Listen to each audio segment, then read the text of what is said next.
Ainda há muitos mistérios do passado da humanidade. Eu queria né? saber o que a gente tem de relacionado à Bíblia, de escavações, de coisas em cursos, de teoria.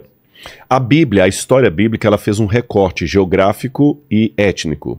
Ela conta a história do Oriente Médio afunilando na dinastia de Abraão.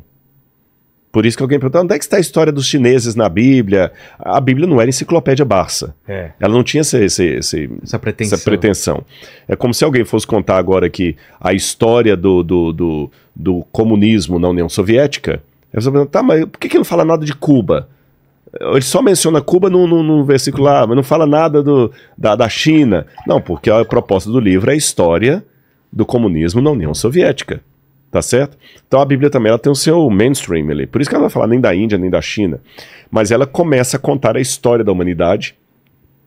Como é que as primeiras civilizações surgem ali na Mesopotâmia, e a Bíblia traz o nome delas. E ela, quando fala as genealogias, ela fala o rei tal, o rei tal.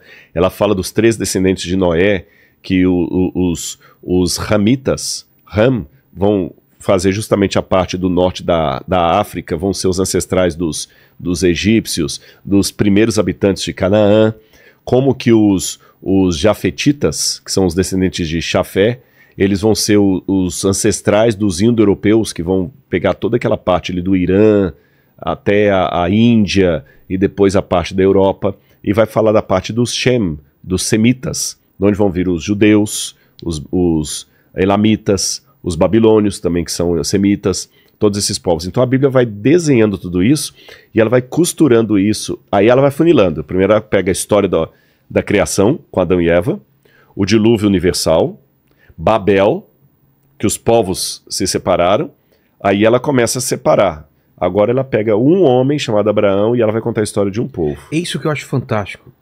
A partir de Abraão, muda tudo. Deus escolhe um povo? Como que é? Tava acontecendo muita coisa na Terra, e aí o Abraão é o escolhido para quê? O que era o plano de Deus? O que é o plano de Deus a partir de Abraão e até os dias de hoje?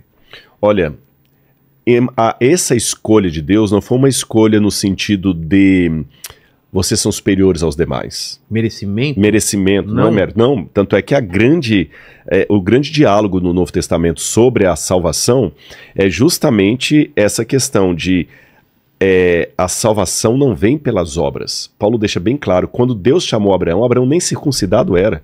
O que Abraão fez para ser? E quando você pega toda a trajetória do povo de Israel, Deus fala assim, vocês acham que eu escolhi vocês porque vocês eram os mais poderosos, os mais bonitos? Não. Davi. Eu escolhi por ação da minha graça. Eu escolhi porque eu quis. E essa escolha de Deus, repito, não é para colocar um acima do outro. É como se você tá assim com 2 filhos, você escolhe um e fala assim, olha, fulano, lava a louça hoje, tá bom? Amanhã é o seu irmão. Mas não tem uma explicação por que Abraão? Não, só a graça de Deus. A única explicação que tem é que a graça de Deus agiu em Abraão e Abraão aceitou. Abraão aceitou, tá certo? Agora, Deus teria que ter alguém para nascer o Messias. Então seria como se a gente tivesse agora, por exemplo, vamos pegar de novo a temática da guerra. Olha, eu vou escolher vocês 3 aqui para serem os enfermeiros e médicos. O fato de você ser médico, você não vai pro front lutar. Mas eu preciso de você como médico para salvar as pessoas que vão chegar machucadas aqui. Entendi. Tá certo? O médico ele não está com nenhum privilégio acima dos outros.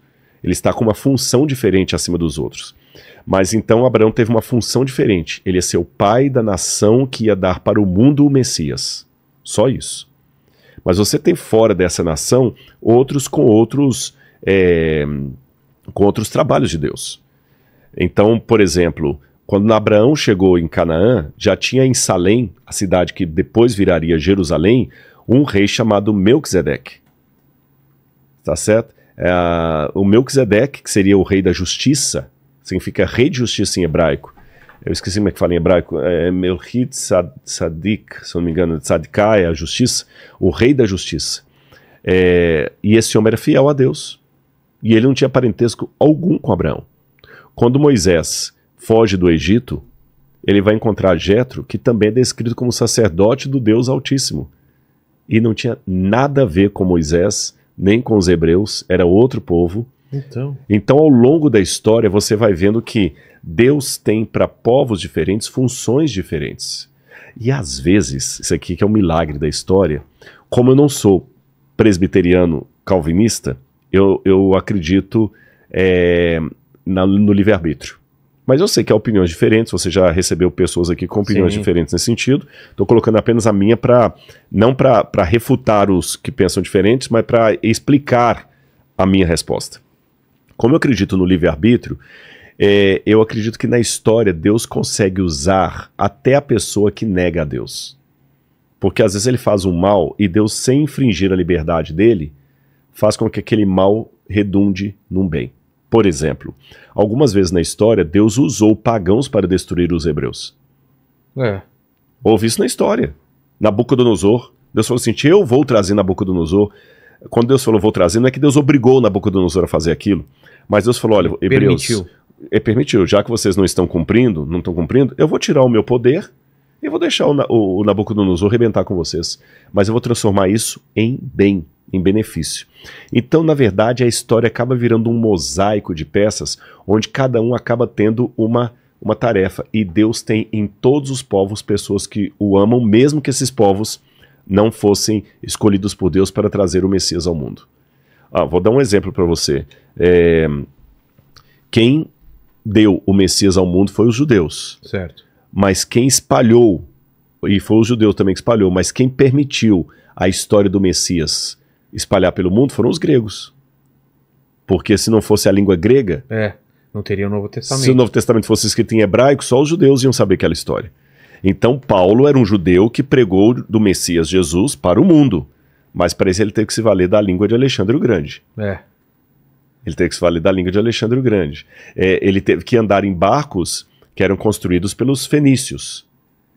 Ele teve que ir em cidades que eram construídas e organizadas pelos romanos. Então a gente vê que ao longo da história, mesmo pessoas que não fazem parte desse povo eleito, tiveram um papel na história. Quando Jesus nasceu, quem veio reconhecê-lo como Messias, como Rei Salvador, foram magos pagãos do Oriente. Zoroastras, provavelmente da Pérsia. Provavelmente seguidores do zoroastrismo. E por que teve um povo escolhido? E hoje em dia esse povo foi estendido a todos? Porque isso tem uma divisão também, né? Tem. A gente tem que tomar cuidado ao colocar isso, porque às vezes pode colocar de uma maneira antissemita, né? Ou de uma maneira também que perde o papel da igreja. Então, dentro do mundo da teologia, você tem três linhas, grosso modo, há mais, mas eu vou resumir aqui, grosso modo 3 linhas. Tem aquela linha cessacionista que entende o seguinte: o plano de Deus para Israel acabou no Novo Testamento. Quando Paulo vai pregar para os hebreus, Deus não tem mais nenhum papel profético, Deus não tem mais nada para os judeus, agora quem substitui o povo judeu é a igreja. Muitos judeus nem gostam dessa abordagem porque ela soa antissemita. Total. Tá certo? Mas há teólogos que defendem assim. Há outro grupo de teólogos que pensam que não, que na verdade a igreja é apenas um parênteses. O povo de Deus é Israel e nunca deixou de ser Israel. A igreja é apenas um parênteses e no final Deus vai trazer Israel de novo. E há um terceiro grupo, eu faço parte desse grupo, que entende que o povo judeu, eles cumpriram com o papel deles, que era trazer o Messias ao mundo, mas quando eles rejeitaram o Messias, eles perderam aquela relevância de dar a mensagem ao mundo. Porque até a época de Jesus, Deus queria que o mundo conhecesse a verdade por meio dos judeus. Então, novamente, não é um exclusivismo salvífico, porque Deus tinha salvos fora do povo de Israel, mas se você queria descobrir a verdade, olha para os judeus. Entendi. A Tanar, a escritura, estava com os judeus. O Messias viria deles. A língua que traduziu a revelação de Deus era o hebraico, era deles. E algumas porções em aramaico, mas majoritariamente o hebraico. E todas as linguagens de Deus são sempre da periferia para o centro. Eu sempre confundo. Centrípeda é quando você joga para lá. Centrífuga vai para fora. Para fora, centrípeda, é sempre centrípeda. Jerusalém, você vai ser fiel e as nações vão vir a você saber aprender de mim. Como o rei Salomão, que um monte de gente, inclusive a rainha de Sabá, veio a Jerusalém para ouvir de Salomão. Se eles tivessem permanecido fiéis à aliança, o mundo inteiro deveria ir a Jerusalém para aprender com eles e voltar para casa a partir dos ensinamentos judaicos. Quando os judeus rejeitaram a Jesus como Messias, e Paulo falou o seguinte: agora eu vou para os gentios, Aí a ordem de Deus passa a ser agora centrífuga. Agora não é mais o mundo vai para Jerusalém. Saiam de Jerusalém e vão ao mundo. Na antiga dispensação, eu vou ser fiel e o Vilela vai vir aprender comigo de Deus. Na nova dispensação, eu saio da minha casa e eu vou à casa do Vilela pregar para ele. Por isso que os cristãos mandam missionários para o mundo e o judaísmo